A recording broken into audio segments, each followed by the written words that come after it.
Salam semoga terlimpah curahkan kepada baginda kita Nabi besar Muhammad SAW, pada seluruh keluarganya, sahabatnya, dan kita selaku umatnya. Rabbal alamin.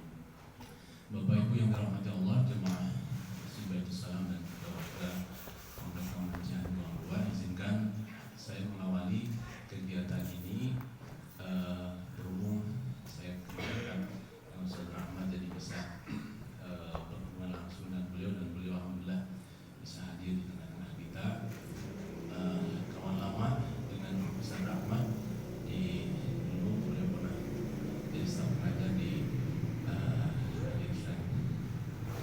Satya Sekolah. Beliau punya amanah lain mengelola sekolah lagi di daerah Rancaikek saja, mendirikan sekolah. Jadi tapi alhamdulillah silaturahim kami tetap terjaga sampai hari ini, alhamdulillah. Nah, Bapak Ibu yang dirahmati Allah, pada kesempatan ini insyaallah kita akan pertama mendengarkan bagaimana sebetulnya tata cara pengurusan jenazah, bahkan juga mungkin bagaimana sih ketika ada warga tetangga kita yang kemudian meninggal dunia dan kita bertakziah, apa sebetulnya sunnah-sunnah yang harus kita perhatikan dan kita jaga. Kadang kan kita sekedar datang tanpa mengetahui seperti apa sih sunnah-sunnah yang selalu Rasulullah SAW contohkan dan ajarkan dan sepatutnya kita ikuti. Nah, setelah itu insyaallah akan kita lihat bagaimana sih tata cara pengurusan jenazah, bagaimana mengkamani khususnya ya. Karena kalau pengurusan jenazah itu harusnya sampai menguburkan ya, nanti nanti sampai ke yang modelnya. Jadi bagaimana cara menurunkan jenazah ke liang lahat, bagaimana posisi-posisi yang sebetulnya dicontohkan oleh Rasulullah. Idealnya begitu, tapi kita lihatlah nanti. Tapi setidaknya pada kesempatan pagi ini kita akan melihat setidaknya bagaimana tata cara mengkafani jenazah dan sesuai sunnah, dan seperti yang saya sampaikan tadi, bagaimana Rasul mencontohkan dalam hal takziah apa hal yang dibolehkan, disunahkan, apa yang dilarang, yang dimakruhkan misalnya. Mudah-mudahan hari ini, pagi ini Allah memberkahi insyaallah di majlis ilmu yang mulia ini, dan kita mendapatkan ilmu yang bermanfaat sehingga kita ketika pulang ke rumah masing-masing kita punya gambaran, dan ketika suatu saat Allah alam siapa yang akan di daerah kita di Cianjuang dan sekitar Desa Sawi ini yang kemudian dijemput oleh Allah, dan kita sudah punya bekal ilmu setidaknya, dan mungkin bisa menjadi orang yang bisa mengurusi jenazah ya, tetangga kita atau bahkan Allah alam bisawab keluarga terdekat kita. Kan setidaknya kalau kita punya ilmunya, kita bisa tidak perlu lagi mencari orang lah ya yang ahli di bidang itu insyaallah. Tapi ini bertahap insyaallah ya. Mudah-mudahan sekali lagi apa yang akan kita laksanakan di pagi hari ini diberi kelancaran dari Allah, dan ilmu yang kita dapatkan menjadi ladang amal buat kita juga. Amin ya rabbal alamin. Itu mungkin prakata dari saya, bukan mewakili sebetulnya, sebagai pengantar supaya Assalamualaikum warahmatullahi wabarakatuh. Bismillahirrahmanirrahim. Wassalatu wassalamu ala man la nabiyya ba'dah wa ala alihi wa sahbihi ajma'in. Alhamdulillah Bapak dan Ibu yang sama-sama mengharap ridha Allah, di kesempatan ini kita bersyukur kepada Allah yang memudahkan kita untuk bisa berjumpa di majelis yang mulia ini. Sebetulnya rencana ini sudah sejak lama, dan ini bagian dari wasiat dari Ustaz kita, Ustaz Jadi, sekitar berapa bulan yang lalu, berapa tahun yang lalu, bukan bulan lagi, tahun. Beliau pernah berkunjung, kemudian sempat terjadi pembicaraan, dan beliau meminta tolong ada pelatihan sholat jenazah, pelatihan pemulasaran jenazah di masjid dekat tempat tinggal saya. Saya pun belum pernah berkunjung ke rumah beliau. Kemudian dikenalkan dengan Ustaz Asep, ternyata tetanggaan dengan Ustaz Jadi, dan sudah tidak asing lagi lah dengan Ustaz Asep, kenal sejak lama. sudah direncanakan berkali-kali kepada Allah, kemudian ada beberapa kendala, dan hari ini alhamdulillah dengan izin Allah bisa terlaksana sebagai salah satu di antara wasiat yang beliau sampaikan, dan kita laksanakan kegiatan pagi hari ini.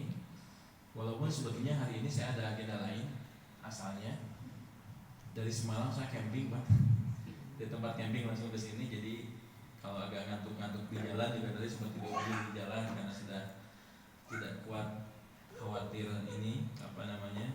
khawatir tidak menahan ngantuk, kemudian minggir dulu tidur beberapa menit, kemudian jalan kembali. Insya Allah mudah-mudahan ini juga menjadi kebaikan untuk kita semuanya, dan juga kebaikan untuk Ustaz Jadi rahimahullah, karena beliau adalah teman semenjak kecil, main kaleci bareng, bawa bareng, bisnis bareng, ngawas bareng, dakwah bareng. Oke. Alhamdulillah. Tapi meninggalnya tidak bareng ya. Semoga nanti di surganya kita dipertemukan lagi dengan beliau insyaallah. Baik, sebetulnya daurah tentang pemulasaran jenazah biasanya dilakukan sekitar 4 pertemuan. Satu pertemuannya sekitar 2,5 jam sampai 3 jam. Tapi sekarang waktunya berapa jam? 50 jam. Kita akan ringkas beberapa hal. Biasanya kita bahas teori dulu berkaitan dengan kebutuhan ilmu yang kita butuhkan secara teori. Setelah itu baru kita akan melaksanakan praktek. Dan kita coba untuk melaksanakan mulai dari mendatangi orang yang sedang dalam keadaan sakaratul maut. Sakaratul maut biasanya ada tandanya. Jadi seseorang yang mendatangi kematiannya, pernah melihat Pak orang yang menjelang meninggal sampai meninggal? Ada yang pernah menyaksikan? Ya.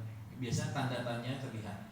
Mulai dari nafasnya yang semakin jarang, itu biasanya sudah tanda kalau kematian segera mendatangi orang tersebut. Jika telah demikian, apa yang harus dilakukan? Talqin, yaitu dituntut untuk mengucapkan la ilaha illallah. Jangan ucapkan hal yang lain. Dibisikin di telinga kanannya untuk mengucapkan la ilaha illallah, dengan harapan semoga dengan ucapan yang kita talqinkan, kemudian orang yang sedang menghadapi sakaratul maut bisa mengikuti apa yang kita ucapkan. Karena kondisi itu kondisi yang berat misalnya, sangat berat sekali. Bahkan kalau kita lihat kematian yang paling berat itu, kalau kita lihat misalkan ada jenis kematian. Yang pertama, meninggal disebabkan diterkam binatang buas. Yang kedua, meninggal disebabkan tenggelam. Yang ketiga adalah meninggal di atas tempat tidur. Kira-kira mana yang paling menyakitkan? Yang diterkam binatang buas, tenggelam, atau di atas tempat tidur? Tidur tempat tidur. Di atas tempat tidur bisa sakit. Ada yang pernah merasakan? Berat. Ya, sebetulnya menyakitkan atau tidak itu tidak bergantung pada sebab kematian, tetapi berat atau tidaknya kematian itu bergantung kepada akhir kematian kita. Jadi sebenarnya tidak ada bedanya orang yang meninggal dengan cara tenggelam, orang yang meninggal karena diterkam binatang buas, orang yang meninggal karena tergilas kendaraan besar, atau orang yang meninggal dalam keadaan tidur di atas tempat tidurnya. Sama saja, tidak ada bedanya. Yang membedakan rasa sakit atau tidak adalah amal yang dia lakukan ketika masih hidupnya. Itu akan menentukan bagaimana kondisi kematiannya. Dan Allah Subhanahu wa taala berfirman, "Wan nazi'ati gharqa, wan nasyitati nashra." Demi malaikat yang mencabut nyawa dengan keras. Malaikat yang mencabut nyawa dengan keras berarti nyawa siapa yang dicabut? Nyawa orang-orang yang durhaka. Walaupun orang durhaka ini meninggalnya di atas tempat tidur, tapi kalau dia adalah orang yang durhaka kepada Allah, maka akan dicabut oleh malaikat yang khusus, mencabut nyawa dengan sangat keras. Bahkan kalau kita lihat tafsir para ulama mengatakan bahwasanya mencabut nyawa dengan keras itu diumpamakan seperti ada besi yang memiliki kaitnya yang ke kanan dan ke kiri, seperti jangkar, dimasukkan ke dalam karung yang berisi kapas yang dibasahi, kemudian ditarik dengan sekencang-kencangnya. Kira-kira seberapa sakit itu Pak? Sudah mau besi, terus cakarnya ke kanan dan ke kiri, kemudian ditarik dengan kencang. Itu bisa merusak semua isi yang ada di karung tersebut. Nah, itulah gambaran orang yang dicabut nyawa dengan keras. Sedangkan orang yang dicabut nyawa dengan lemah lembut, dialah orang yang beriman kepada Allah. Itu seperti seseorang yang mengambil rambut yang jatuh di tepung. Jadi kalau kita menjemur tepung di nampan, zaman sekarang jarang ya ada yang menjemur tepung di nampan. Biasanya makanan udah jadi kita beli, jarang kita buat. Kalau ada tepung di nampan, kemudian ada rambut yang jatuh. Biasanya kita mengambilnya dengan sangat pelan sekali supaya tidak merusak tepungnya, tetapi si rambutnya bisa terambil. Seperti itulah kita mengambil tepung, dan seperti itu pula lah para malaikat mencabut nyawa orang-orang yang saleh dengan begitu lembutnya. Maka ketika menghadapi sakaratul maut, maka hendaklah ditalkinkan dengan mengucapkan la ilaha illallah. Menangis boleh, bersedih boleh, tapi jangan sampai tangisan dan kesedihan menyebabkan kita lupa untuk menyebutkan la ilaha illallah di telinga orang yang sedang menghadapi sakaratul maut. Kemudian kita langsung masuk ke dalam pembahasan. Mudah-mudahan kita bisa sampai ke 4 pembahasan. Yaitu apa? Pertama, memandikan jenazah, kemudian mempraktekkan untuk mengkafani, kemudian menyolatkan, kemudian menguburkan. Mudah-mudahan 4-4-nya bisa kita bahas, walaupun sebagiannya kita ringkas, sebagiannya kita praktekkan, insyaallah. Kita bekali dulu dengan teori, setelah itu kita sisanya manfaatkan untuk praktek. Pertama berkaitan dengan ahkamu taqsilil mayyit, hukum-hukum terkait memandikan jenazah. Kita gunakan ini buku fikih karya Dr. Abdullah Bahamam hafizahullah taala yang diterjemahkan hampir 16 bahasa. Yang kita gunakan adalah kitab versi aslinya, yaitu kitab berbahasa Arab. Beliau mengatakan, yanbaghi ayyakhtara li taqsilil mauta man huwa thiqatun adlun aminun arifun bi ahkamil ghusl. Orang yang memandikan jenazah adalah kita harus pilihkan mereka yang thiqah. Apa itu thiqah? Bisa menjaga rahasia, orang yang amanah. Adlun, orang yang adil, berarti dia memiliki keimanan dan menghindari dosa-dosa besar atau dosa-dosa kecil yang dilakukan terus-menerus. Aminun arifun bi ahkami taqsil. Dia juga orang yang amanah dan mengetahui bagaimana cara-cara memandikan jenazah. Berarti memandikan jenazah adalah orang yang tahu tata cara dan hukumnya. Ini yang pertama. Yang kedua, yuqaddimu fi taqsil min ausi lahu al-mayyit. Yang pertama adalah siapakah yang berhak untuk memandikan jenazah? Kira-kira siapa, Pak? Siapa yang berhak untuk memandikan jenazah? Keluarganya, bukan DKM, bukan panitia pengurusan jenazah, bukan. Tapi yang pertama adalah orang yang sebelum keluarga ada yang lebih didahulukan. Siapa itu? Orang yang diberikan wasiat oleh orang yang akan meninggal tersebut untuk memandikannya. Misalkan ada orang yang sedang sakit, kemudian memberikan wasiat kepada keluarganya. Nah, nanti kalau ayah sakit, tolong ayah dimandikan oleh fulan, misalkan disebutkan nama seseorang, baik kerabatnya ataupun orang lain. Maka ketika meninggal, maka tunaikan wasiat tersebut. Ketika mampu, maka tunaikan. Nah, kemudian urutan yang berikutnya siapa? Tsummal aqrab fal aqrab. Kemudian yang berikutnya adalah orang terdekatnya. Orang terdekat siapa yang dimaksudkan? Orang yang saling mewarisi satu dengan yang lain. Berarti ketika ayah meninggal, yang memandikan siapa? Anaknya. Ketika anak meninggal, yang memandikan adalah ayahnya. Kalau anak itu laki-laki. Kalau perempuan, berarti ibunya meninggal, yang memandikan adalah anak perempuannya. Ketika anak perempuan meninggal, maka ibunya yang memandikan. Ketika tidak ada, maka kakak beradik. Kakaknya yang memandikan atau adiknya yang memandikan. Terus runut itu mulai dari kerabat dekat sampai kalau tidak ada kerabat dekat, barulah kita minta bantuan kepada orang lain. Nah, kita sekarang duduk di sini tujuannya apa?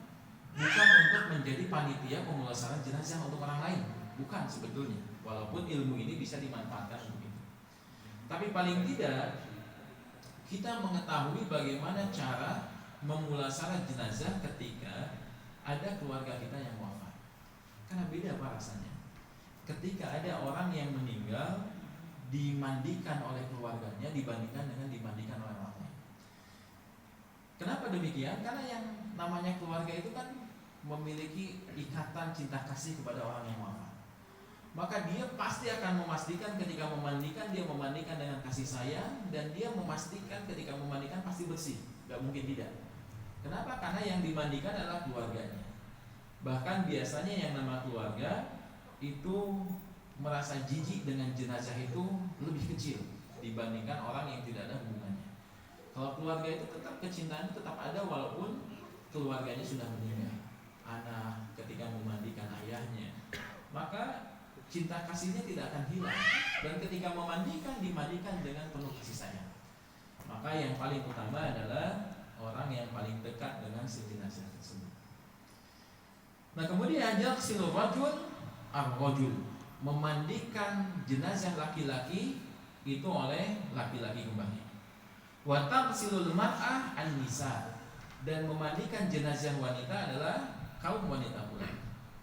Wa likulli wahidin minaz zawjaini taghsilul akhar, dan setiap pasangan itu boleh memandikan satu dengan yang lain. Misalkan ada seorang laki-laki meninggal, maka istrinya boleh memandikan suaminya. Begitu juga ketika tadi yang meninggal siapa? Suami ya. Bisa salah kayak nyontok kedua kali kayak suami lagi yang meninggal ya. Ketika istri meninggal, maka suami juga boleh untuk memandikan istrinya. Kenapa? Karena di antara suami istri tidak ada batasan aurat. Maka ketika seorang suami memandikan istri dibolehkan, istri memandikan suami juga dibolehkan.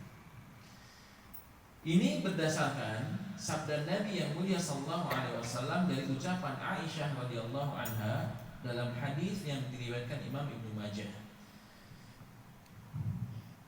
Ketika Nabi sallallahu alaihi wasallam bersabda, "Ma dharraki law mutti qabli," maka tidak ada yang memadaratkan bagimu wahai Aisyah kalau seandainya engkau meninggal sebelumku, faqassaltuki, maka akulah yang akan memandikanmu.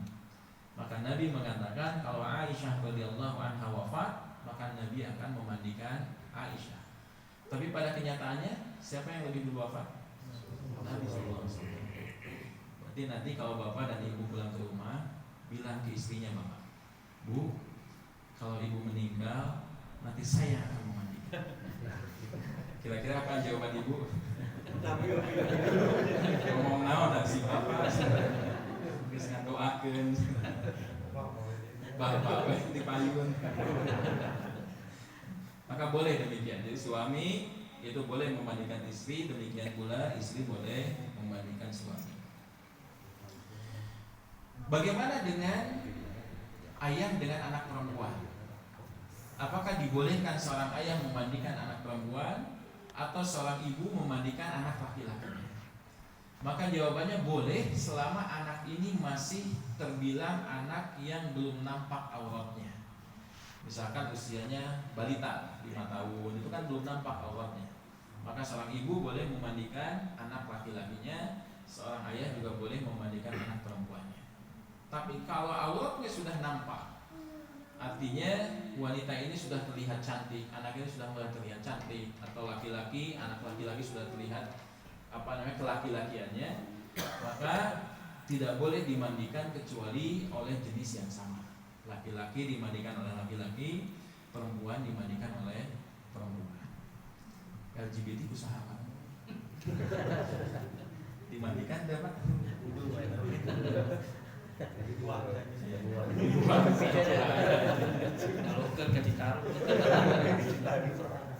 Tidak berperi kemanditan. Ya.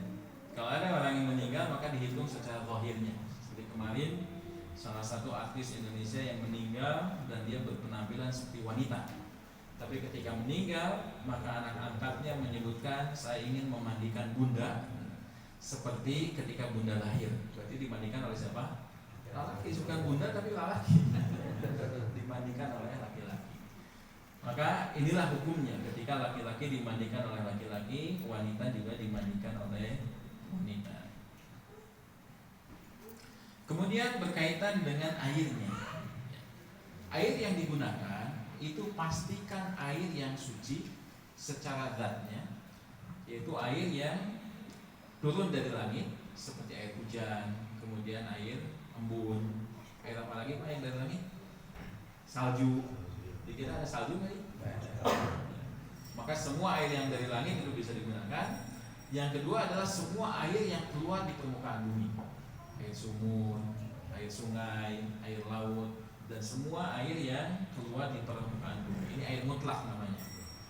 Kalau ada air yang tidak turun dari langit dan tidak keluar dari bumi, ini tidak boleh digunakan untuk bersuci, karena sifatnya walaupun suci tidak bisa mensucikan. Kayak gitu Pak, cair udah turun di langit, keluar di bumi. Dispenser juga sama, itu keluarnya dari pegunungan. Maka air yang tidak turun dari langit dan tidak keluar dari bumi itu ada, seperti air yang didapatkan dari buah kelapa. Buah kelapa cairnya di mana? Bukan turun dari langit, bukan keluar dari bumi. Suci tidak air kelapa? Suci, tidak boleh untuk meminumnya. Tetapi bolehkah digunakan untuk bersuci? Tidak dibolehkan, karena bukan air mutlak, bukan air yang turun dari langit, bukan keluar dari bumi. Air apa lagi Pak?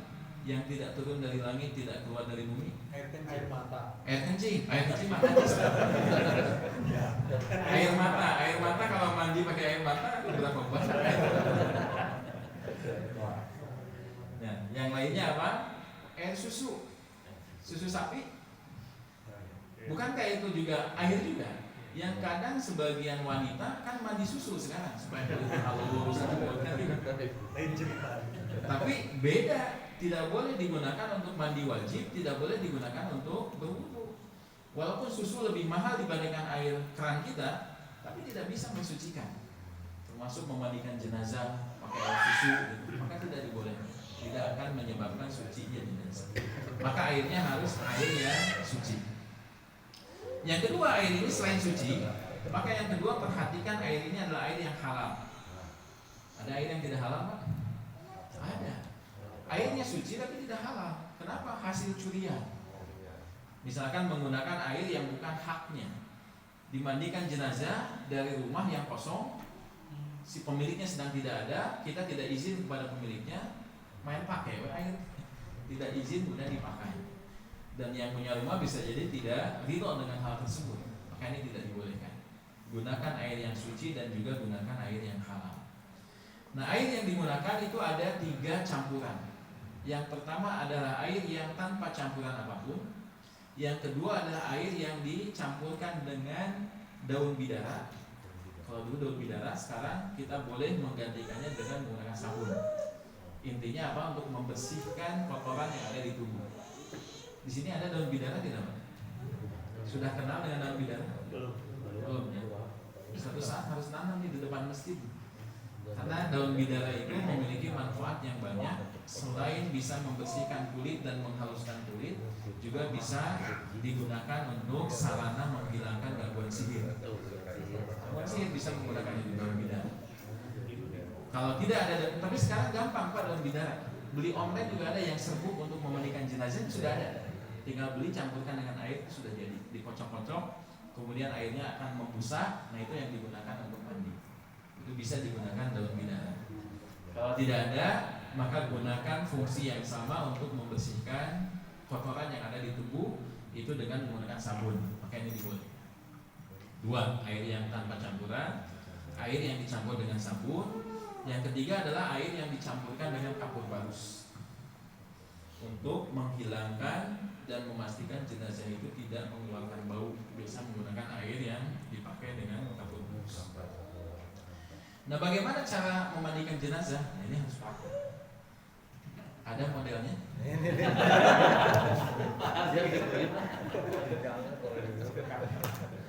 Maka silakan modelnya yang boleh dipanggil. Sebetulnya enaknya memandikan jenazah itu kita punya langsung ke alatnya, langsung alat memandikan, kemudian menggunakan air yang aslinya. Itu ketika praktek langsung ke jenazah itu tidak lagi tidak kagok, karena kita prakteknya langsung. Tapi paling tidak kan sekarang kita tidak mungkin ya memandikan jenazah di diri. Sekarang kita praktek saja untuk tata cara memandikan jenazah tanpa menggunakan air. Maka pada praktek, Ari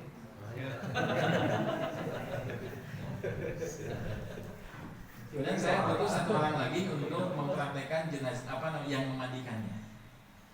Pada diguyur ku saya, apa? Saya suci. Boleh, silakan berbanding. Menghadapnya kemana yang paling enak, bisa terlihat semuanya? Melintang begini ya? Melintang, Pak. Jenazahnya masih bisa jalan-jalan. Baik. Ketika kita menghadapi orang yang sudah meninggal, kita sudah talqinkan segala macam kan ketika sakaratul maut, kemudian qadarullah meninggal.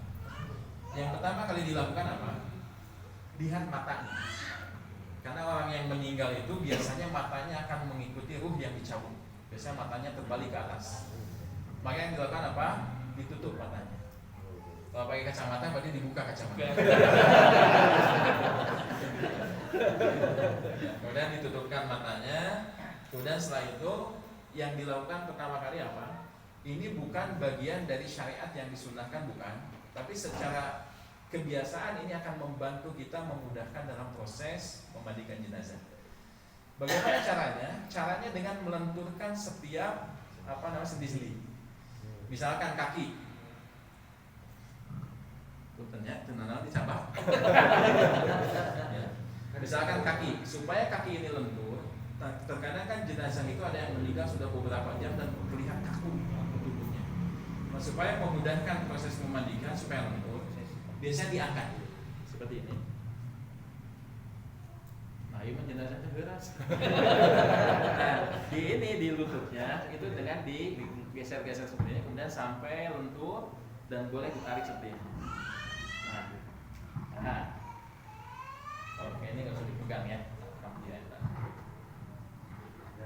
Cincinnya yang ini. Balik lagi.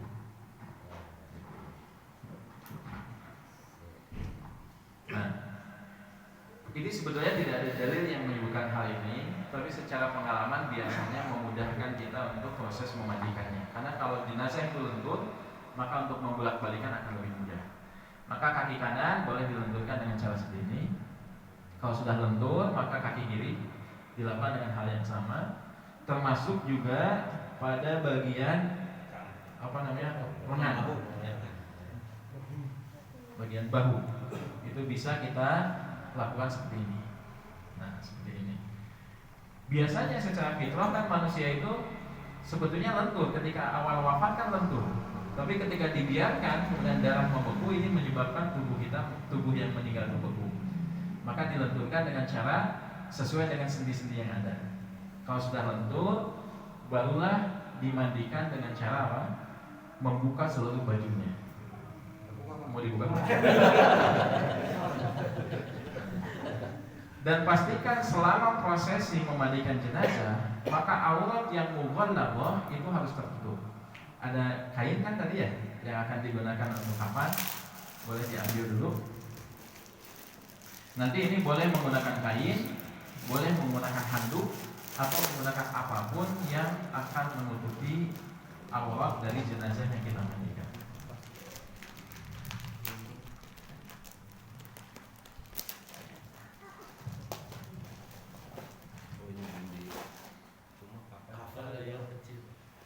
Ada yang kecil nggak?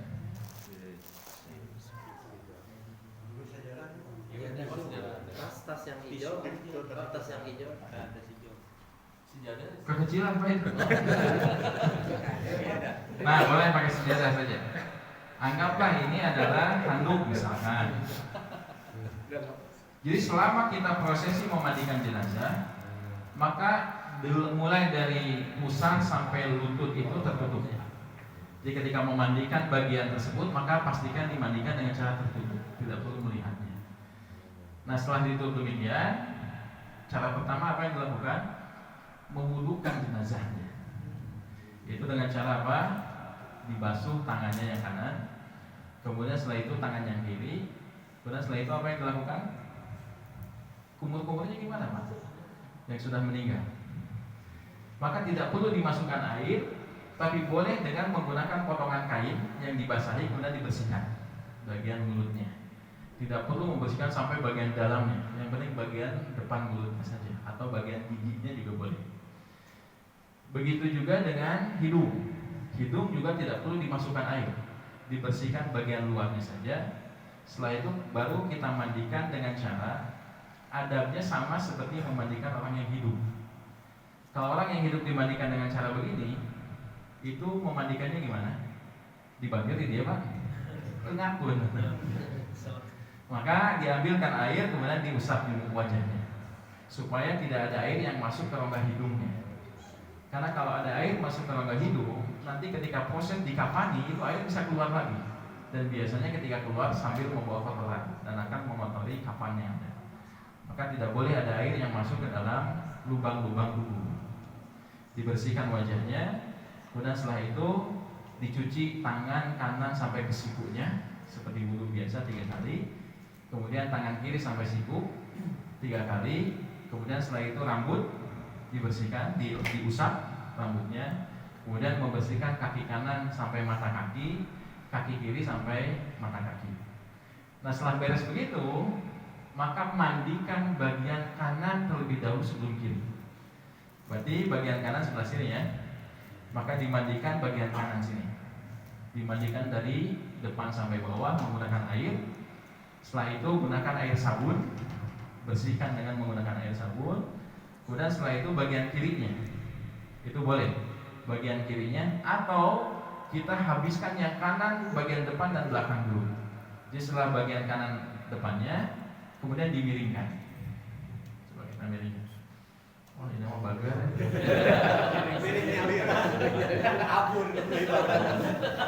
Ketika dimiringkan, ini kan akan terlihat auratnya, maka ini digeser untuk auratnya tetap tertutup. Makanya kainnya harusnya agak lebar. Ditutup, kemudian dibersihkan bagian kanannya dari depan sampai belakang, kemudian dikembalikan ke posisi semula. Kemudian bagian kirinya juga sama, dibalikkan. Nah setelah selesai, kemudian baru diberikan handuk supaya kering. Jadi ketika diangkat sudah dalam kondisi kering. Itu proses untuk memandikan. Ada pertanyaan dulu sampai memandikan dulu? Semangat. Pertanyaannya itu boleh menggunakan boleh kan kita menggunakan air hangat bisi-bisi jenazahnya, ataukah harus air dingin? Maka jawabannya boleh air hangat ataupun air dingin. Karena air hangat itu biasanya membantu proses pemandian jenazah ketika malam. Misalnya kalau malam hari yang memandikan jenazah itu akan lebih tidak terlalu kedinginan. Jadi pertimbangannya bukan jenazah yang tirisan, bukan, tapi yang memandikannya biasanya. Dan biasanya air hangat itu bisa lebih membersihkan kotoran yang ada di tubuh. Itu boleh. Kalau di rumah sakit Islam di kita tadi, saya pernah memandikan jenazah itu di rumah sakit Al Islam. Itu kerannya ada 2, keran air panas dan air dingin, seperti keran shower mandi lah. Itu diukur suhunya udah pas belum sudah, itu dimandikannya pakai air hangat pertama kali supaya semua kotorannya dakinya luntur gitu. Kemudian setelah itu membilasnya dengan menggunakan air dingin. Maka boleh air hangat atau air dingin boleh. Yang nggak boleh itu air panas, itu nggak boleh. Jadi siga hayam. Ada lagi pertanyaan lain? Saya boleh minta airnya lagi. Ya, gimana Pak? Untuk yang memandikan itu harus selalu pakai sarung tangan. Nah, betul. Atau langsung. Yang memandikan jenazah itu pastikan safety-nya itu lebih didahulukan. Alat yang wajib dipakai oleh orang yang memandikan jenazah adalah pertama sarung tangan, yang kedua pakai masker. Karena kita tidak tahu jenazah ini ketika meninggal apakah membawa penyakit yang menular atau tidak. Jadi jangan sampai niat kita untuk memandikan jenazah, tapi setelah itu kemudian kita malah tertular dengan penyakit dari jenazah tersebut. Maka sebaiknya menggunakan sarung tangan dan juga menggunakan masker, alat medis, standar medis secara umum. Begitu Pak. Dan aksesoris kalau misalkan menggunakan anting dan lain-lain. Semua hal yang menempel di tubuh itu semuanya dicopot. Mulai dari pakaian, kalau wanita berarti perhiasan itu dicopot, kalung dicopot kecuali ketika ada anggota tubuh yang bukan anggota tubuhnya yang nempel di tubuhnya, tapi kalau dicopot akan madorot. Seperti misalkan gigi palsu yang ditanam, itu ketika dicabut harus menggunakan geget misalkan, atau menggunakan alat yang malah bisa merusak si jenazah, maka biarkan saja, tidak perlu untuk dicabut. Tapi kalau masih bisa dilepas maka dilepaskan. Kemudian apalagi biasanya orang yang dioperasi, kan biasanya ada selang yang dari kepala sampai ke perut misalkan, itu ketika meninggal nggak perlu dicabut selangnya, dibiarkan saja di tubuhnya, karena kalau dicabut akan muncul kemadorotan. Jadi semua yang bisa dilepas dilepaskan semuanya. Dan perhiasan itu akan menjadi harta waris untuk keluarga itu. Begitu kan? Maka silakan ibu dulu. Oh, boleh Pak dulu. Ini ada yang tanya sampai lupa kepada ini. Ketika saya jawab nggak boleh, nanti tertidur lah. Atur. Gimana ibu? Boleh pakai mikrofon biar terdengar.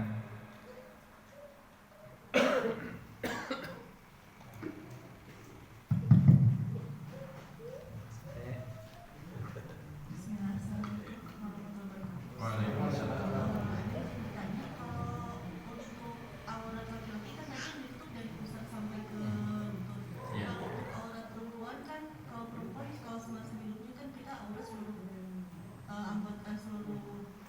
Tubuhnya, kecil wajah, telapak tangannya. Baik. Ya, wayaki. Untuk wanita, maka sama, aurat yang ditutup adalah pusat sampai lutut. Kenapa? Karena aurat seluruh tubuh kecuali wajah dan telapak tangan adalah aurat bagi orang yang bukan mahram. Sedangkan yang memandikan jenazah kan sama-sama wanita. Nah, aurat wanita dengan sesama wanita itu batasannya mana? Pusat sampai lutut. Makanya seorang wanita ketika dia menyusui anaknya di hadapan wanita lain boleh atau tidak? Boleh, karena bukan aurat. Yang ada di atas pusar itu bukan aurat di hadapan wanita lain.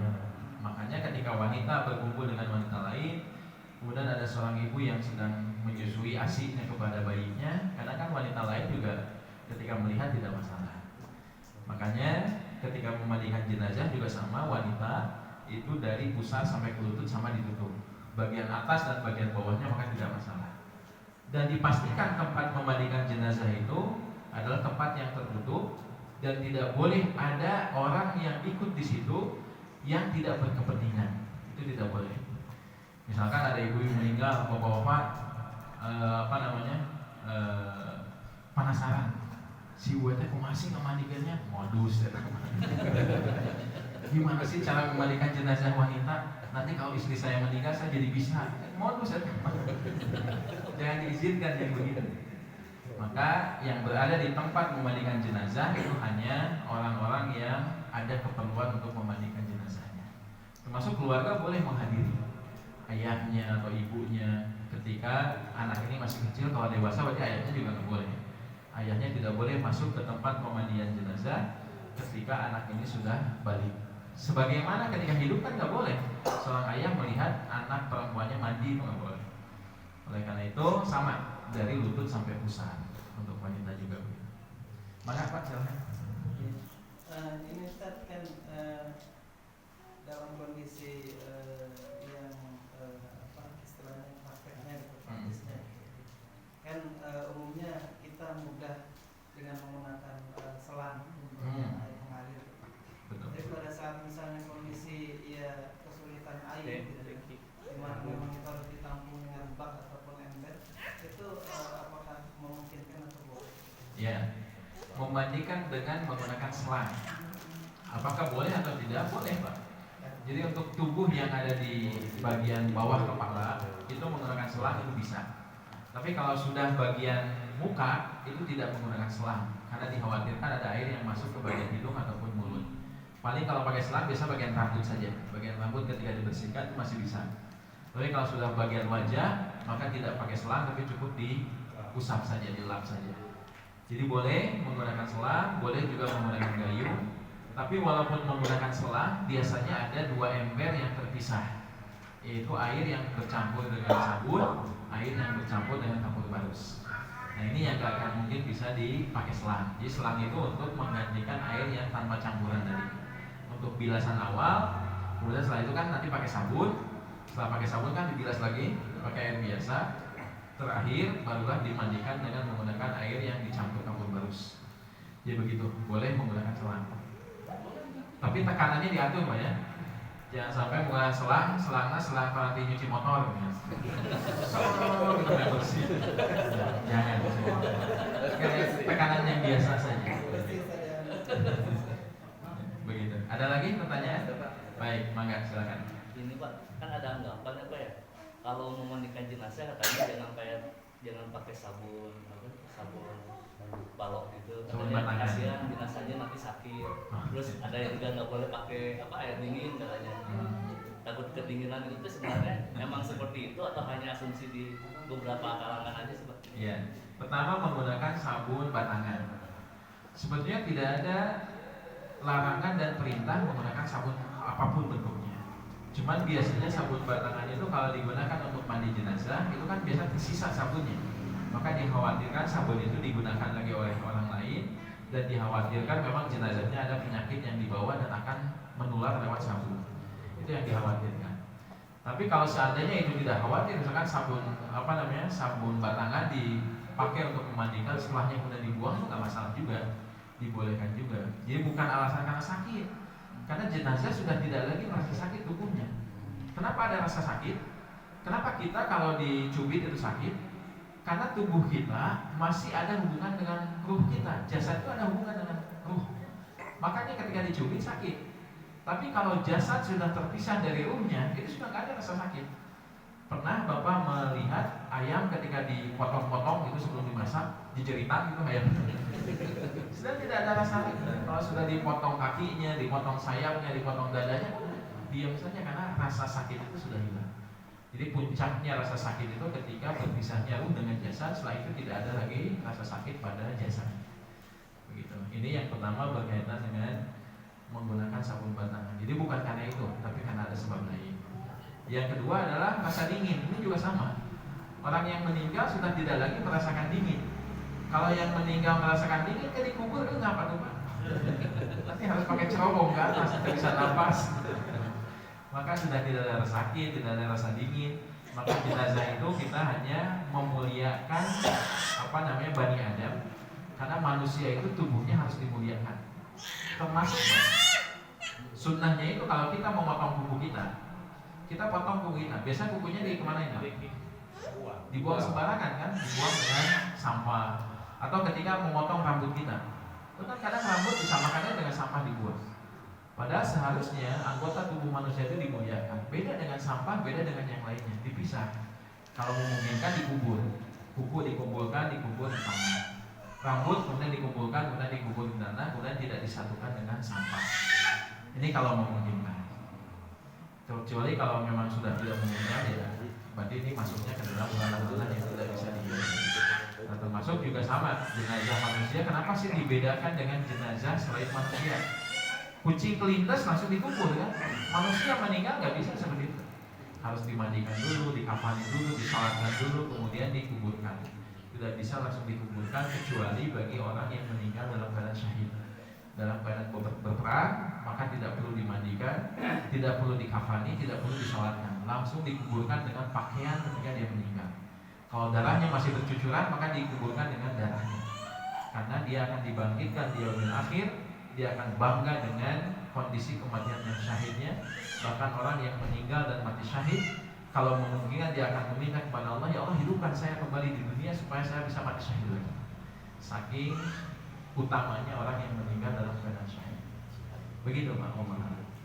Siapa lagi tadi yang bertanya? Mau silakan dulu. Oh, makasih. Ibu dulu, Bapak dulu. Ibu dulu sudah pegang nih. Assalamualaikum. Waalaikumsalam. Ustaz, gimana kalau memandikan mayat yang ada luka-luka misalnya Iya. bekas diabetes atau mungkin ada yang meninggalnya karena kanker rahim gitu kan keluar darah terus seperti apa? Baik. Untuk jenazah jenazah yang dalam kondisi khusus, yaitu misalkan ada luka bakar, kemudian ada luka yang menganga, kemudian ada anggota tubuh yang terputus seperti orang yang terlindas kereta api, itu kan sudah tidak lengkap dan terputus. Bagaimana cara memandikannya? Maka cara memandikannya tidak seperti memandikan binatang yang sudah dipotong-potong, dibersihkan, dicuci, nggak usah. Tapi jika demikian, cukup ditayamumkan anggota tubuh yang masih lengkapnya. Misalkan tubuhnya hancur, ada tangannya, sisanya hancur, itu ambil tangannya, tayamumkan saja. Tidak perlu dengan menggunakan air. Termasuk orang yang meninggal dengan luka bakar.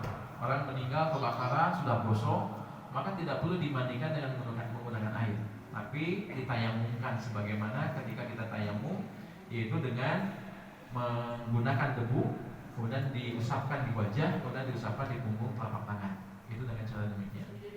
Dan terakhir kemarin waktu ada COVID sedang tinggi-tingginya, maka jenazah orang yang terindikasi positif COVID itu tidak dimandikan dengan air, tapi dengan ditayamumkan. Dan itu boleh, termasuk fatwa dari Syekh Abdul Razak bin Abdul Muhsin Al-Abbad rahimahullah ta'ala. Beliau mengatakan boleh seorang jenazah itu ditayamumkan ketika khawatir kalau dimandikan muncul madarat. Madaratnya apa? Madarat kepada orang yang memandikan atau madarat kepada air yang sudah digunakan untuk memandikan bisa menyebarkan penyakit yang lain. Maka boleh ditayamumkan. Itu ketika tidak memungkinkan menggunakan air.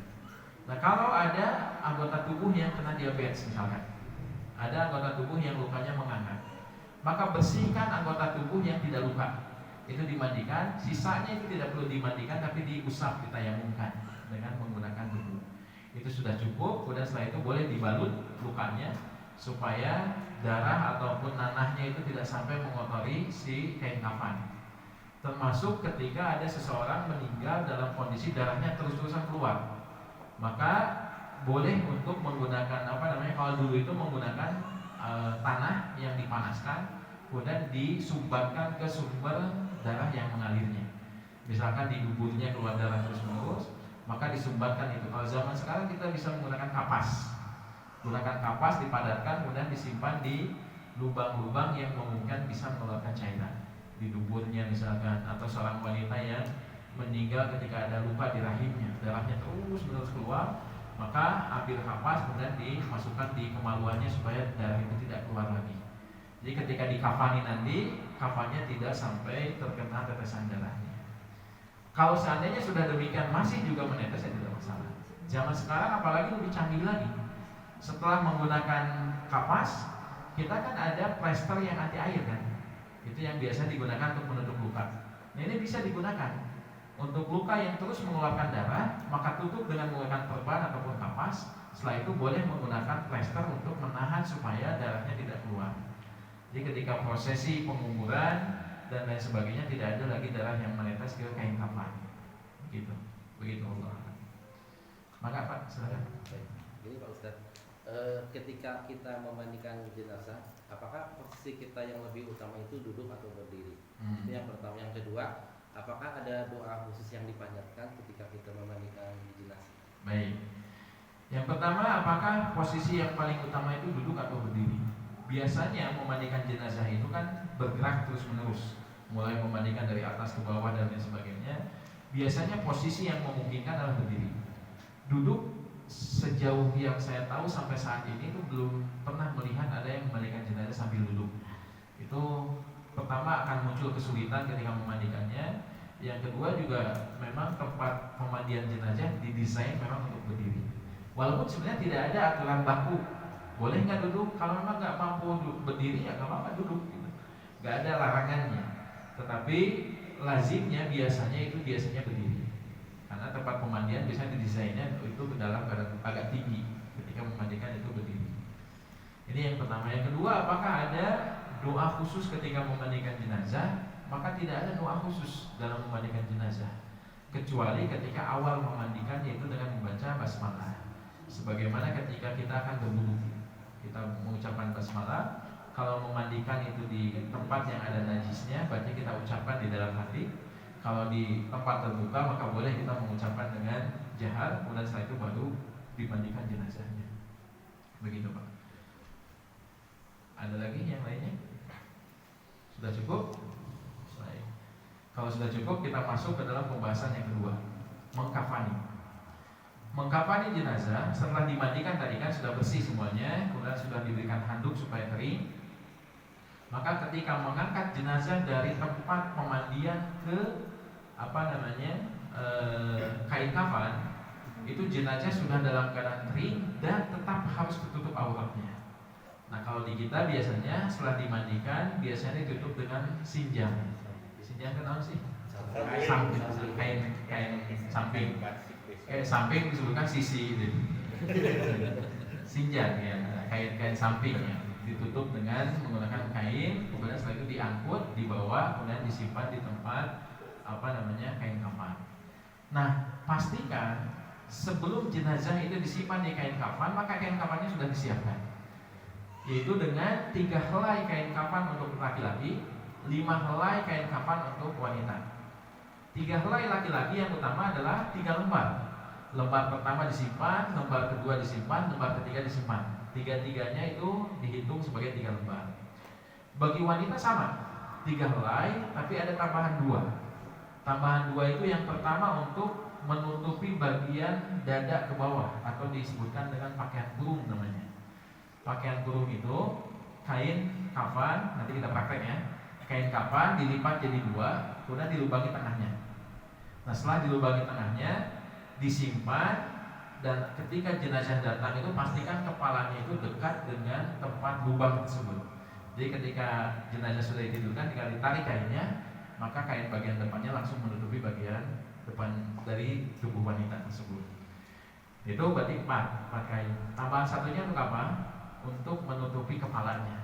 Menggunakan semacam kerudung, menggunakan kain kafan. Sama cara membuatnya. Cara membuatnya tinggal dilipat, dibuatkan sebagai kerudung dan kemudian ditutup bagian rambut dan telinganya, yang terlihat adalah wajahnya saja. Nah setelah itu kemudian ditutupkan kain kafan yang pertama, kemudian kain kafan yang kedua, kain kafan yang ketiga. Itu bedanya. Para ulama membolehkan untuk menambahkan 1 kain lagi, tapi ini tidak harus. Tapi di Indonesia biasanya dipakai, dan ini boleh hukumnya. Yaitu dengan mengenakan celana. Jadi si jenazah itu dibuatkan celana. Ada kain, kemudian seukuran dari pusar sampai ke belakang. Kemudian setelah itu disiapkan talinya. Talinya bisa terpisah atau bersatu. Nanti kita praktekkan tali yang bersatu. Dari kain yang sama kita gunting, kemudian kita buatkan tali. Setelah dipasang nanti tinggal diikatkan saja ke bagian depan. Yuk kita praktek. Ini sudah lengkap kainnya.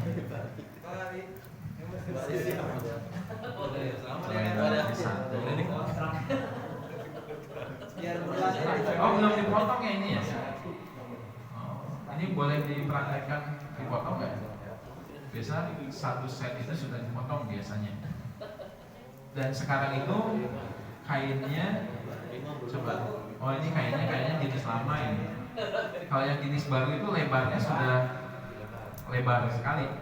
Kalau yang seperti ini biasanya harus dijahit. 2 kain disatukan, dijahit supaya lebar, karena biasanya sebesar ini untuk menutupi jenazah yang agak besar tuh nggak bisa tertutup semuanya. Berarti gimana? Dipotong nggak apa-apa? Harusnya dijahit. Nah nanti dipotongnya itu diperkirakan tinggi badan orang yang meninggal ditambahkan sekitar 20 cm. Coba seukuran secara umum segimana? Segini ya? Segini ya? Oke. Gak apa-apa diperkirakan dulu. Sini aja Pak dipotong. Cukup Pak segitu ya. Cukup standar Pak Hari.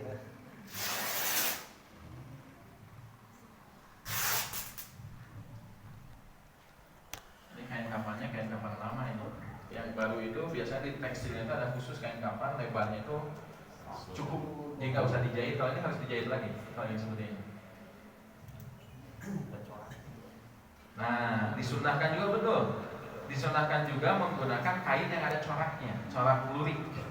Tapi kalau di kita seperti kain ini ya, selimut yang kayak zebra itu ada lurik. Tapi di kita tidak lazim. Padahal dalam sunnahnya itu menggunakan hal yang demikian. Jadi kalau di kita menggunakan itu kayak orang-orang yang bukan aliran Manadiyah. Malah ada dalam hadisnya itu menggunakan kain yang bercorak. Enggak, bukan batik. Kalau batik nanti disangkanya Islam Nusantara. Sudah satu di paling ujung bawah. Tuh.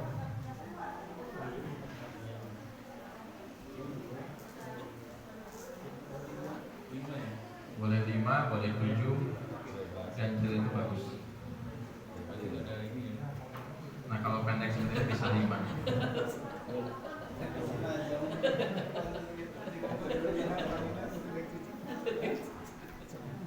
Nah setelah begini kita lihat ya. Oh ini bagian pinggang agak ke atas. Siapa lagi yang mau praktek? Mari. Mau praktek lagi?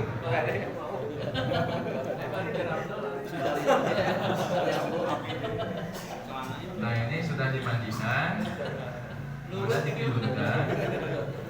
Nah berarti ini posisi, nah pas. Sebenarnya kurang atas Pak. Nah ini berarti kurang ke atas.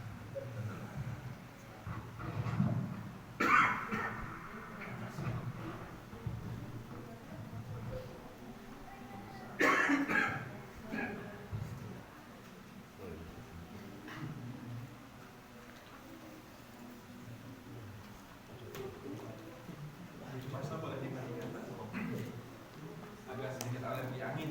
Kalau kena angin batuk-batuk.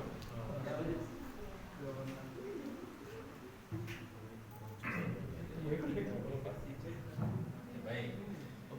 Ini posisinya tadi sudah selesai dimandikan. Nah dalam posisi ini pertama kali yang kita lakukan adalah pasang celananya dulu. Dengan cara ditarik ini bagian ininya. Popoknya. Kemudian tinggal diikat. Diikat. Dan diikatnya jangan tali mati ya. Simbol sepatu. Simbol aja. Ini yang pertama. Nah yang kedua setelah seperti ini, kalau laki-laki ada 2 orang yang di ujung sana dan ujung sini. Coba ambil dulu bagian kanan ujung. Nah kakinya kan ini disatuin ya, disatuin diikat misalkan ini. Oh, diikat dulu. Jangan saya suruh ikat.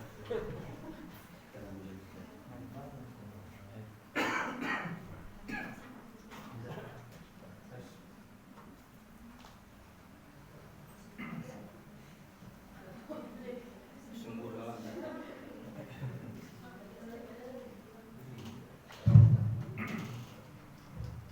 Coba ditarik ini.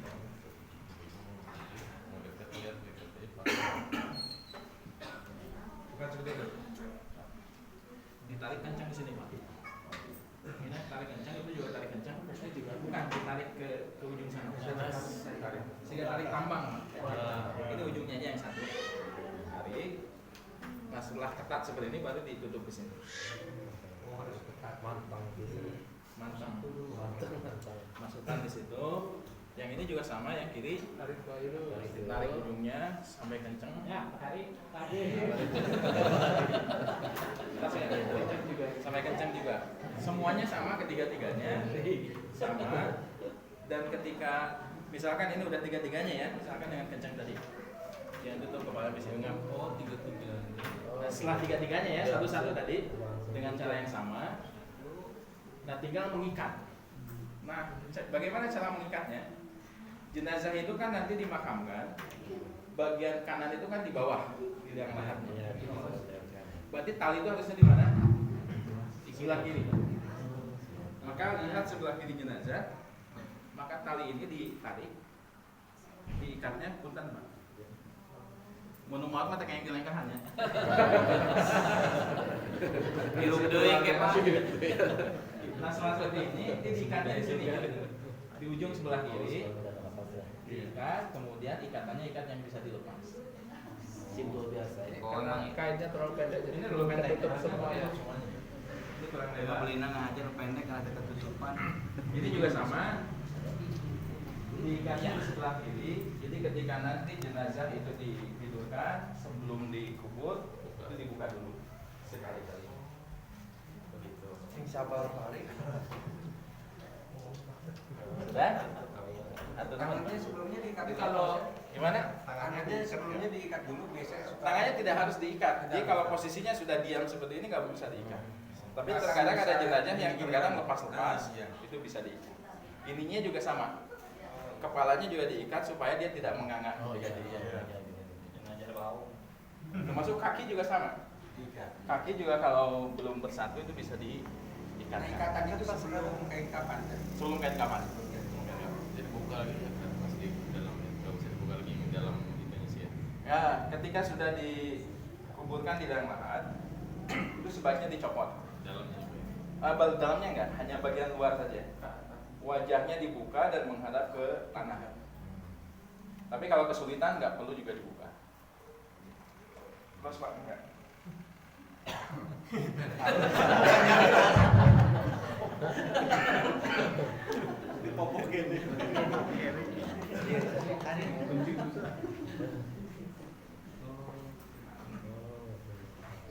Yang wanita mau praktek bentuknya?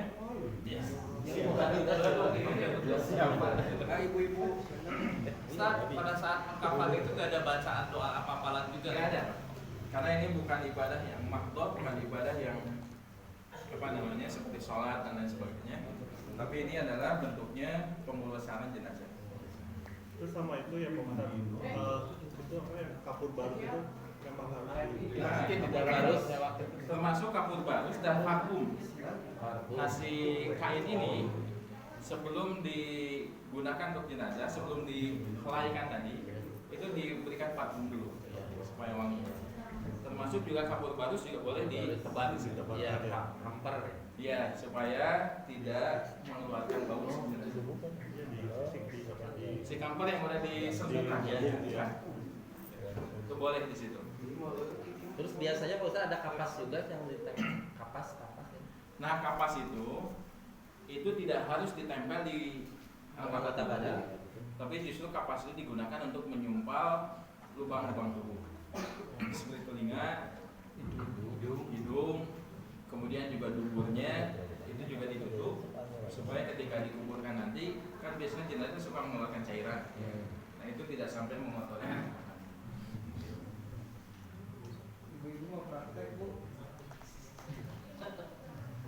Gak usah ibu yang Ada kayak kapan jadi yang ini udah siap kalau mau ditransfer ke situ nanti biar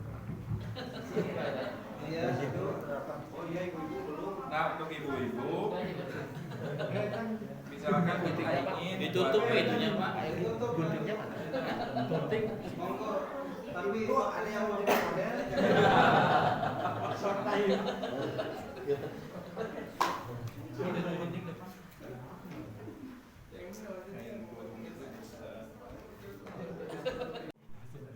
nanti pakai kerudungnya setelah tidur. Ada yang mau tidur lagi?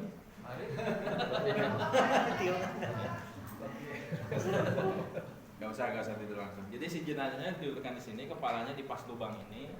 Setelah tidur baru ini ditarik. Nah, ini yang untuk menutupi bagian area dadanya. Jadi masuk ke leher. Jadi seperti pakaian ini. Celananya juga sama, pakai celana. Kemudian yang terakhir setelah pakai ini, maka dipakaikan kerudung. Ditutup bagian kepala. coba Pak dites Bapak.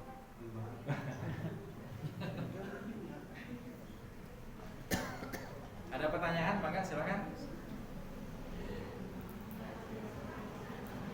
Untuk mengkafani.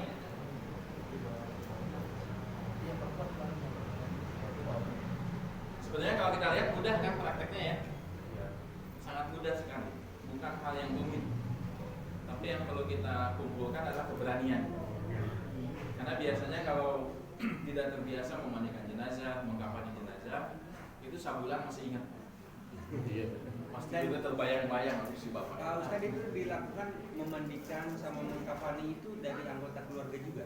Iya. Misalkan anaknya tadinya memandikan, Iya. lanjut ikut juga. Yang paling utama dari keluarga dulu. Karena kan memandikan, mengkafani itu kan berkaitan dengan aurat yang berubah. Maka yang terbaik keluarga dulu. Nanti untuk menguburkan itu tetap yang terbaik adalah anggota keluarga laki-laki berarti. Yang menguburkan harus laki-laki. Nanti ketika menguburkan laki-laki, yang menyolatkan menjadi imam juga laki-laki. Nanti bab tentang sholat kita akan bahas. Ini tentang ini sudah cukup. Kalau Kapan? tambahan lagi biasanya kan Gimana kan? tambahan orang yang haji juga ada kayak intromnya tuh jadi Nah, latihan utama atau gimana? enggak, kalau kain ihram, orang yang sedang berihram, sedang berhaji atau umroh, kemudian dia meninggal dalam prosesi ibadah haji, maka dia tidak pakai kain kafan, tapi dia dikafani dengan kain ihramnya, dan bagian kepalanya tidak ditutup, hanya bagian segini saja. Makanya kalau kita lihat di Masjidil Haram, itu terkadang ada jenazah itu kan disimpannya di antara bukit sofa.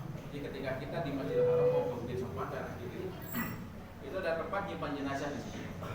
Itu ada sebagian jenazah yang kepalanya memang dibuka, jadi ditutupi atasnya dengan kain ihram, bawahnya dengan kain ihram, nanti dikuburkan dalam kondisi begitu. Dia nggak pakai kain kafan untuk orang yang sedang ihram, itu dengan menggunakan kain ihramnya saja. Jadi nggak usah menggunakan kain kafan seperti itu. Gitu, Pak. Jadi kalau seumpamanya itu kita mau pernah naik haji atau umroh terus meninggalnya di Indonesia itu kainnya bisa buat kain kafan juga boleh? Oh, bagaimana dengan kain ihramnya? Kalau sudah sampai di Indonesia, bisa dipakai kain kafan nggak? Maka kain kafan itu kan bukan kain yang khusus. Jadi kain apapun bisa digunakan. Kalau seandainya pakaian ihram itu cukup untuk menutupi mencukupi untuk kain kafan, maka boleh. Tapi biasanya kain ihram tidak selebar kain kafan biasanya. Gitu. Ada lagi? Mangga. Nah, ini kan tadi yang untuk mengkafani ya. Jadi kalau misalnya ya contohnya misalnya ayahnya meninggal atau yang laki-laki meninggal. Nah itu pada saat misalnya mengkafani tiba-tiba di situ misalnya ada apa istilahnya tuh anggota keluarganya mungkin tidak mencukupi untuk mengkafani. Dan misalnya ada anggota keluarga yang perempuan yang ikut itu boleh atau enggak? Yang meninggal laki-laki, kemudian anggota keluarga. Jadi misalnya yang mengkafaninya tidak cukup gitu orang dari anggota keluarga. Ya. Kalau tidak ada orang lain, jadi kalau misalkan lawan jenis, maka tetap harus menggunakan jenis yang sama, laki-laki oleh laki-laki lagi. Kalau dari keluarga itu kurang jumlahnya, maka minta bantuan orang lain yang ada di sekitarnya, tetangganya atau orang yang ada di situ untuk membantu untuk proses mengkafaninya. Kalau sudah tidak ada sama sekali, nggak ada orang sama sekali dan hanya ada keluarga saja dan tidak ada lagi yang lain kecuali orang yang berlawanan jenis, maka ini boleh digunakan dan ini masuknya ke ranah darurat karena nggak ada pilihan lagi. Daripada tidak dikafani dengan sempurna, maka boleh dikafani oleh anggota yang bukan dari jenisnya sendiri. Jadi kalau laki-laki oleh perempuan, perempuan oleh laki-laki, itu terakhir ketika sudah tidak ada pilihan lagi baru diboleh. Begitu, Pak. Wajib putih. Apakah wajib putih? Maka putih ini menjadi warna yang disukai. Bahkan disunnahkan salah satu di antara kain yang paling luarnya itu menggunakan kain yang loreng, putih bergaris hitam, seperti selimut yang ada di rumah sakit. Seperti itu, tapi lebarnya sama dengan kain kafan. Itu kalau di Saudi Arabia itu begitu. Tapi kalau di Indonesia kan kayaknya masih jarang nih orang yang membaca hadis itu saja. Mungkin di kalangan pesantren ya, kalangan orang yang mengkaji itu iya. Tapi di masyarakat masih sangat jarang digunakan. Jadi kalau demikian kita boleh untuk menghindarkan hal tersebut, khawatir nanti masyarakat yang belum tahu malah menganggap yang lain-lain. Dia mau aliran aneh, aliran belang gitu. Sehingga ya sholatnya belang betong. Main kamarnya belang-belang, malah jadi khawatir. Tapi sebenarnya utamanya itu tetap menggunakan salah satunya menggunakan kain yang lurik, kain yang hitam putih bergaris hitam. Begitu. Ada lagi yang lainnya? Sebelum kita masuk ke dalam bab sholatnya, masih cukup nggak sih waktunya? Jam 11 ya, cukup. Kan sampai jam 3 ya. 3 pagi atau 3 sore? Baik, yang berikutnya adalah menyolatkan. Menyolatkan itu kita tidak harus menghafal doanya, nanti doanya dihafal sendiri. Cuman kita menggunakan tata cara globalnya saja. Untuk menyolatkan, yang menjadi imam tetap harus laki-laki, baik jenazah itu laki-laki atau perempuan. Yang membedakan adalah posisi imam. Ketika jenazahnya laki-laki, misalkan ini jenazah di sini. Kalau jenazahnya laki-laki, maka imam berdiri tepat di bagian pundaknya. Berdirinya di sini. Kalau misalkan itu ke arah kiblat, maka berdirinya di bagian pundaknya. Kalau jenazahnya wanita, maka berdiri tepat di pinggangnya, di pertengahan dari jenazah. Itu bedanya. Jadi kalau laki-laki di arah pundak, kalau wanita di arah pinggangnya. Itu posisi berdiri imam. Makmum sama. Makmum sama, yaitu seperti sholat yang lainnya bersaf. Nah, saf untuk makmum itu tidak harus jaraknya jauh. Karena dalam sholat itu tidak ada ruku dan sujudnya. Jadi ketika saf pertama di sini, kemudian saf keduanya tepat di belakangnya, itu nggak masalah. Jadi tidak harus mengikuti ini, tidak harus mengikuti saf yang biasa digunakan untuk sholat. Tidak harus. Kemudian di dalam sholat itu ada 4 kali takbir. Takbir yang pertama Allahu Akbar, itu yang dibaca apa? Surat Al-Fatihah. Kemudian takbir yang kedua Allahu Akbar, yang dibaca apa? Salawat pada Nabi SAW sebagaimana salawat dalam sholat kita. Kemudian takbir yang ketiga itu barulah membaca doa untuk jenazah, yaitu apa? Allahumma ighfir lahu untuk yang laki-laki, kalau perempuan Allahumma ighfir lahu. Kemudian ditambahkan dengan doa yang lainnya, itu Allahumma la tahrimna ajrahu wa la taftina ba'dahu waghfir lana wa lahu. Sebagian para ulama itu membacanya di takbir yang ketiga. Nah, takbir yang keempat itu tidak ada bacaan apapun. Setelah ketiga dibaca semua doanya, maka setelah itu takbir yang keempat, setelah itu salam. Atau ada juga sebagian yang membagi doa itu menjadi 2. Allahumma ighfir lahu-nya di takbir ketiga, kemudian takbir yang keempatnya Allahumma la tahrimna ajrahu wa la taftina ba'dahu, setelah itu kemudian salam. Ini tidak masalah, dua-duanya bisa digunakan. Baik semua doa dibaca di takbir yang ketiga ataupun dibagi 2. Ketika Allahumma ighfir lahu, kemudian yang keempat barulah Allahumma la tahrimna ajrahu, maka ini tidak masalah. Kemudian setelah itu salam ke kanan, salam ke kiri. Dan setelah selesai menyolatkan jenazah, maka dianjurkan jenazah segera untuk dimakamkan. Kalau tidak ada halangan, itu jangan ditunda. Kalau dia orang yang saleh, kemudian kita menunda penguburan jenazah, maka kita sedang menunda-nunda nikmat kubur yang sedang diimpikan oleh orang yang sudah wafat tersebut. Kita jadi menunda itu. Kalau dia orang yang durhaka, maka kita melama-lamakan orang tersebut di muka bumi ini, padahal dia orang durhaka. Harus segera langsung dikuburkan. Baik dia soleh ataupun durhaka, maka segera untuk menguburkannya.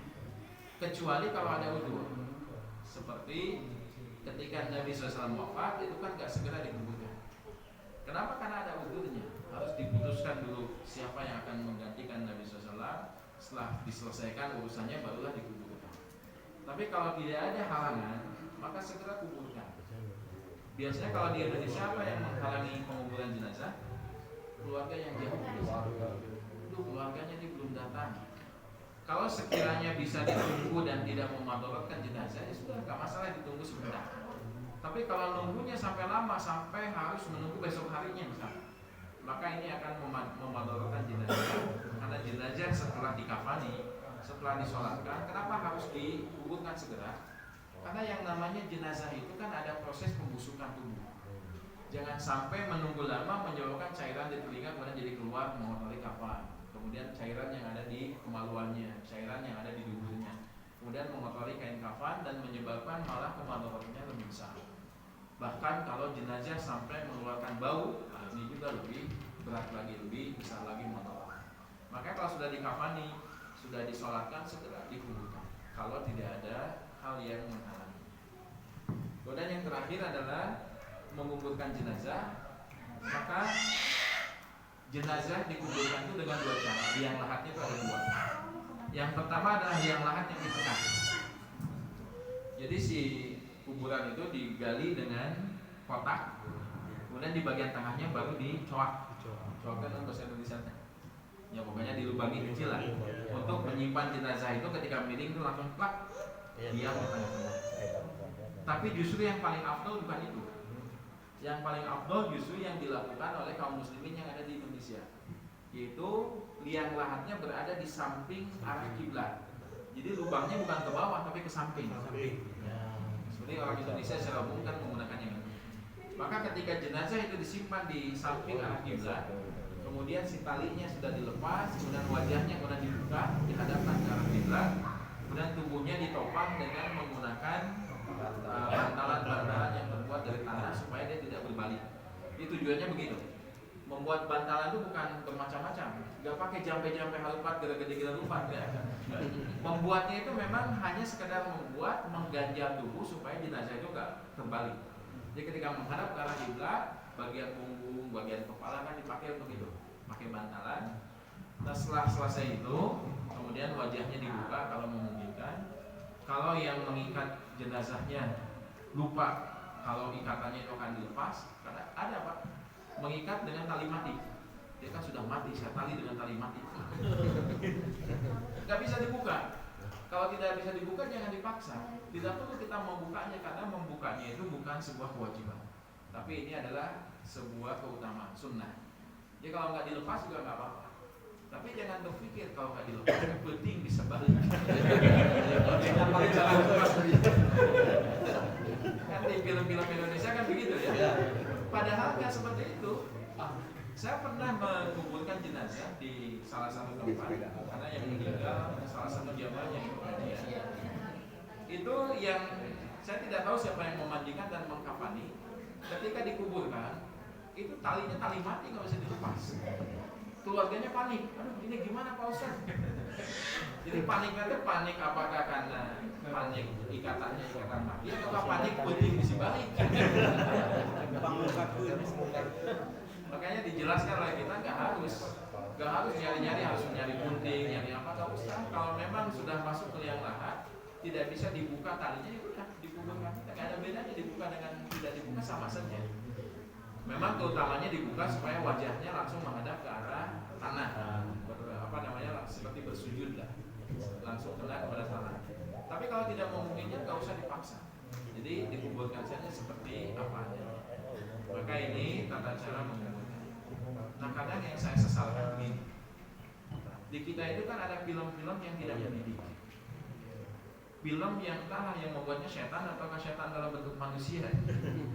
Ketika membuat film ini membuat orang itu persepsi jelek. Seperti contohnya apa? Film Makmum. Kok tahu? Belum pernah nonton, saya juga. Lihat reviewnya aja.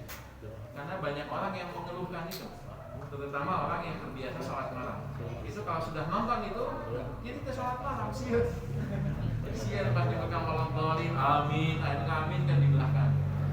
Ini kan film yang dibuat oleh orang-orang yang tidak betul. Ngapain sih bikin film yang begitu? Bukan memotivasi orang untuk beribadah, tapi malah membuat orang yang beribadah malah jadi takut. Termasuk juga film-film yang dibuatkan orang ini ketika hidupnya apa, meninggalnya seperti apa? Hidayah. Mereka kan begitu. Itu membahayakan. Karena saya pernah menguburkan jenazah di daerah Rancaikek. Itu memang kalau Rancaikek kan tanahnya tanah sawah. Memang si tanah di situ kalau digali baru setengah meter aja sudah keluar air. Jadi ketika digali lebih dalam lagi airnya lebih banyak lagi.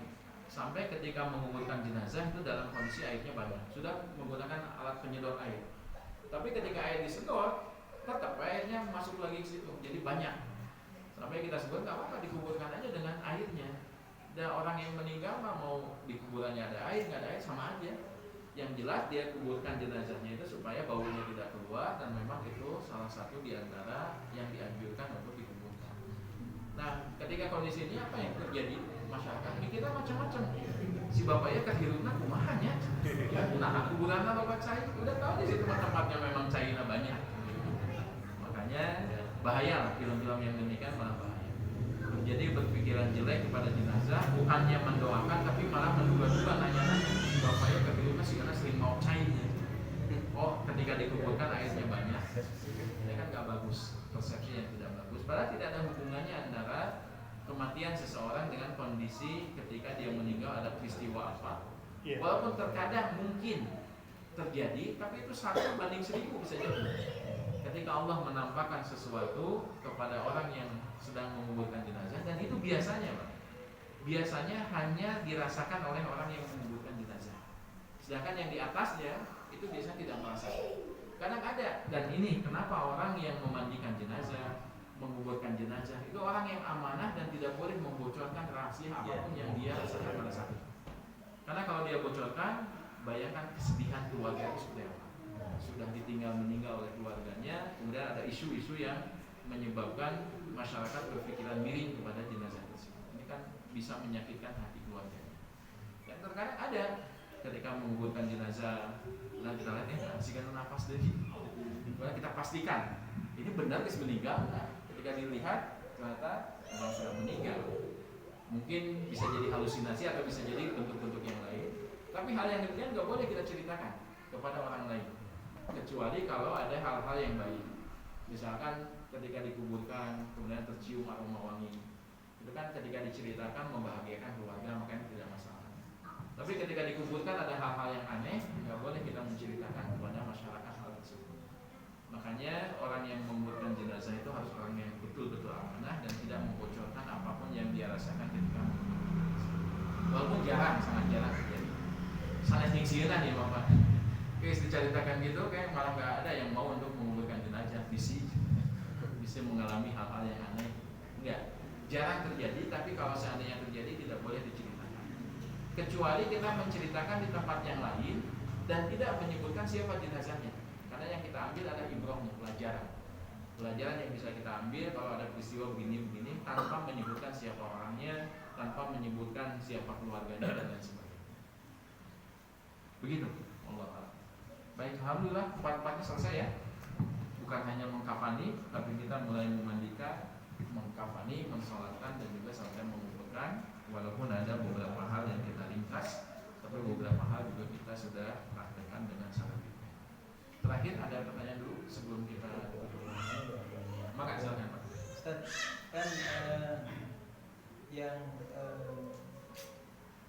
pernah saya lihat, jadi pada saat dikuburkan itu kan terkadang azan ya.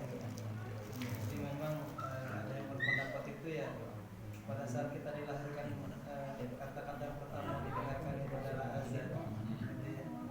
Dan pada saat meninggal juga yang didengarkan itu adalah azan.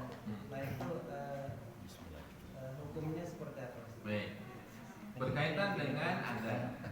Nah, tadi saya terlupakan ketika memasukkan jenazah itu ada doa, yaitu Bismillahirrahmanirrahim Rasulillahi sallallahu alaihi wasallam. Itu ketika menerima jenazah dari atas kepada orang yang akan menguburkan di bawah. Nah sekarang bagaimana dengan azan? Azan ini menjadi ikhtilaf para ulama berkaitan dengan hukumnya. Sebagian besar para ulama mendhaifkannya, sebagian lagi menganggap hadis ini hadis yang hasan. Berarti bisa dijadikan dalil. Walaupun Allah alam, saya secara pribadi lebih cenderung kepada pendapat yang menyebutkan kalau tidak diadzankan ketika menguburkan jenazah. Kenapa demikian? Karena adzan kalau kita lihat definisinya, apa itu adzan? Al-Islamu bidukhuli waktu sholat. Adzan itu adalah pemberitahuan kepada kaum muslimin kalau waktu sholat sudah tiba. Makanya dalam lafaz adzan kan ada hayya al shalah, hayya al falah. Kalau sudah dikumandangkan adzan, ada ajakan sholat, maka setelah itu ada sholat yang didirikan. Nah ketika jenazah ini dikuburkan, kemudian dikumandangkan adzan dan ada ajakan hayya al shalah, hayya al falah, apakah sholat setelah itu? Enggak, karena itu adzannya untuk jenazah. Kalau saya sih lebih cenderung kepada pendapat yang menyebutkan tidak diazankan ketika menguburkan jenazah, walaupun tanpa menafikan ada sebagian juga yang berpendapat ada diazankan. Tapi kalau saya ulama itu lebih memegang pendapat yang tidak perlu diazankan ketika menguburkan jenazah. Begitu, Allah. Ada lagi yang lain? Makasih.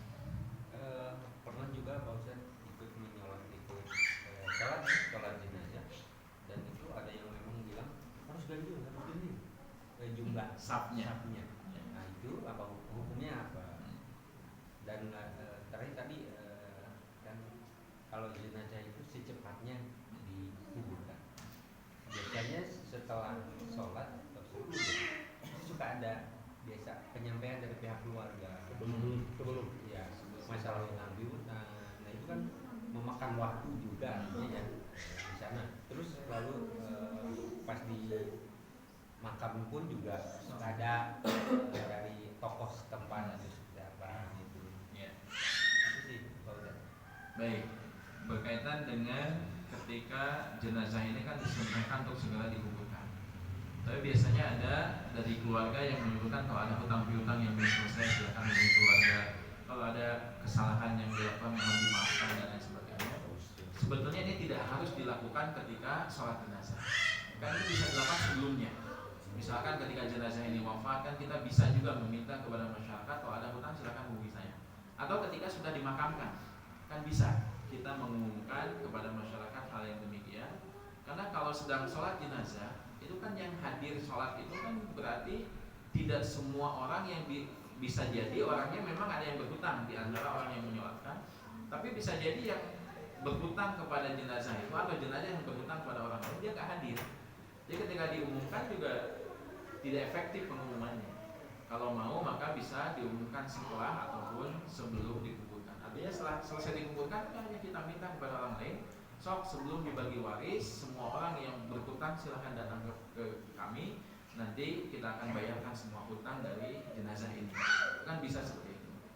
Makanya sebaiknya memang ketika menguburkan jenazah tadi kembali kepada sunnahnya segera. Jangan ada yang menghalangi kalau tidak ada hal-hal yang urgent. Kalau ada yang urgent barulah kita lakukan. Kalau tidak ada yang urgent sudah langsung segera makamkan. Sambutan-sambutan hanya formalitas saja. Maka kalaupun ada ya jangan memakan waktu terlalu panjang.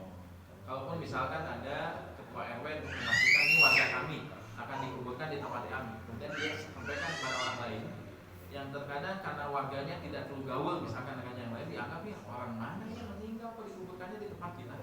Kadang kan si tokoh masyarakat harus menjelaskan ini warga kita yang kita kuburkan di tempat ini dan lain sebagainya. Kalau diperlukan tidak masalah, tapi kalau tidak diperlukan ya jangan panjang-panjang, jangan menjadi ajang tausiah. Bila tuh setengah jam gitu.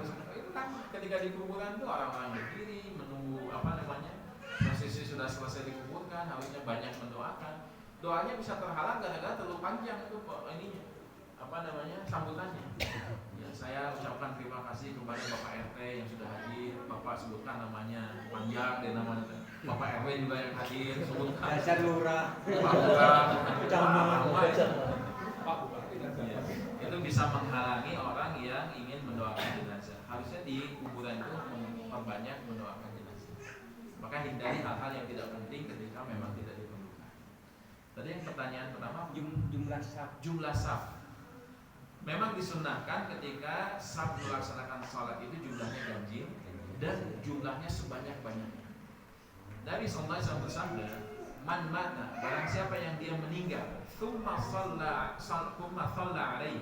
Kemudian orang ini shalluna alaihi, dia sholat menyolatkan jenazah tersebut, arba'ina sakhsan, ada 40 orang, la yusyrikuna billah, dia tidak mempersekutukan Allah, illa syafa'ahullah, kecuali Allah memberikan syafaat pada jenazah itu.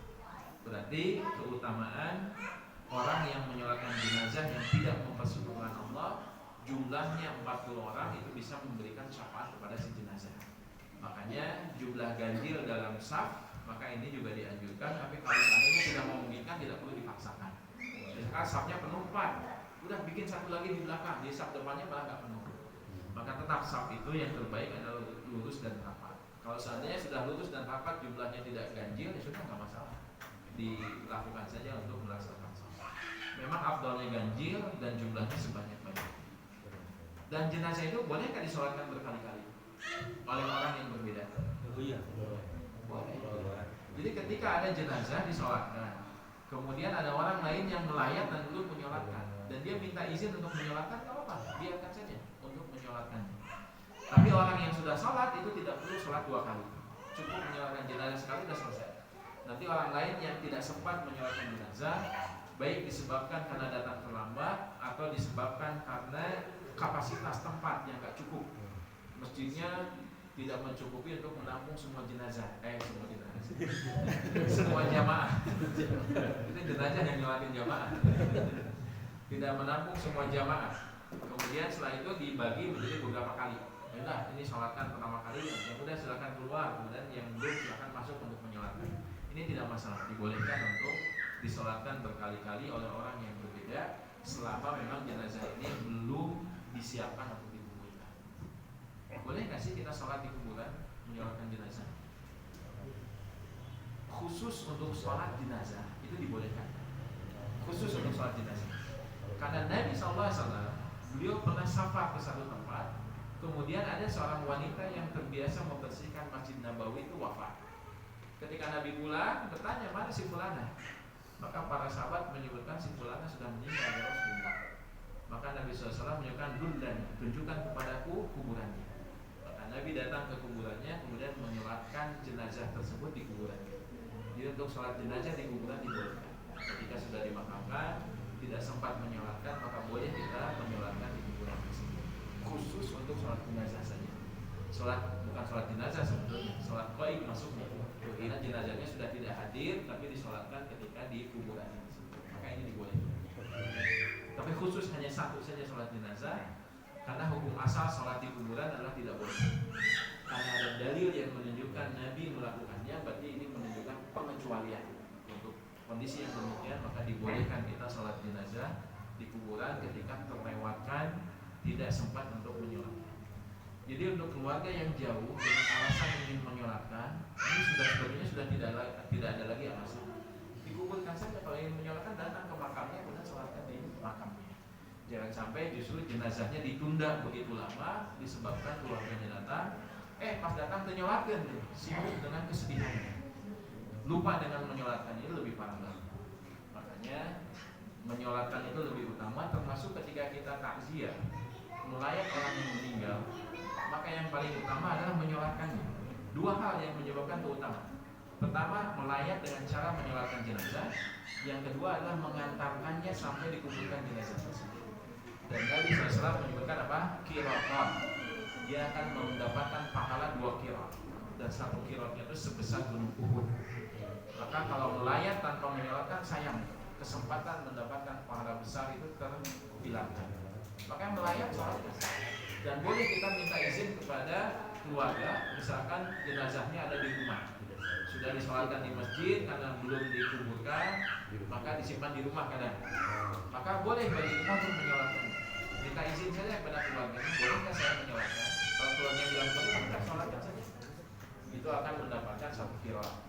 1 qirat yang lainnya adalah ketika kita ikut untuk menghantarkan jenazah ke kuburan. Dan apa yang harus dilakukan oleh seseorang ketika melayat jenazah?